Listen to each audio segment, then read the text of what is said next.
এগিয়ে যাচ্ছে বাংলাদেশ স্কোয়াড। গত রমজান মাসের মতো এইবারও বাংলাদেশ স্কোয়াড পরিকল্পনা করেছে গরিবদের মাঝে ইফতারি বিতরণ করবে।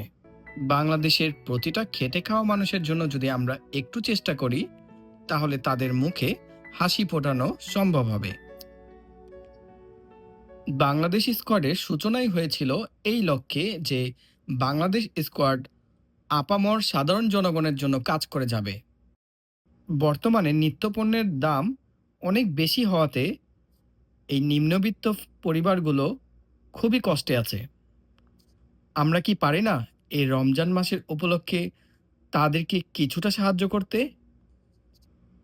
যাদেরকে নিয়ে কেউ ভাবে না, এবং আমরাই তাদেরকে নিয়ে ভাবছি যে বাংলাদেশ তো শুধু ধনীদের বা মধ্যবিত্তদের জন্য নয়, নিম্নবিত্ত যারা আছে তারাও তো বাংলাদেশের একটা স্তম্ভ। বাংলাদেশের নিম্নবিত্ত মানুষরা যখন খুশি হবে, সুখে থাকবে, তখনই তো বাংলাদেশ স্বাধীন হওয়ার সার্থকতা আসবে। ছোট ছোট আশা, ক্ষুদ্র ভালোবাসা, এই দুটো জিনিসই ভরিয়ে দিতে পারে পুরো পৃথিবীকে, রাঙিয়ে দিতে পারে সব মানুষের জীবন। আমাদের উচিত শুধু নিজেদের নিয়ে চিন্তাভাবনা না করে সেই সকল মানুষদের নিয়েও চিন্তাভাবনা করা উচিত যারা কষ্টে আছে, যারা অনুগ্রহের আশায় আছে।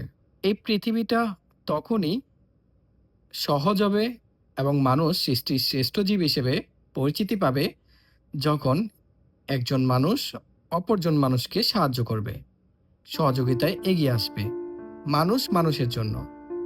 আর এই কথাটি একটি মানুষের জন্য খুবই গুরুত্বপূর্ণ অর্থ বহন করে। মানুষ তখনই মানুষ হবে যখন সে অনন্য মানুষ এবং অন্যান্য পশু প্রাণীর উপর সহায় হবেন। তাই বাংলাদেশ স্কোয়াডের পক্ষ থেকে প্রতিনিয়তই আমরা দেশের সেবায় কাজ করে যাচ্ছি। এগিয়ে যাক বাংলাদেশ, এগিয়ে যাক বাংলাদেশ স্কোয়াড।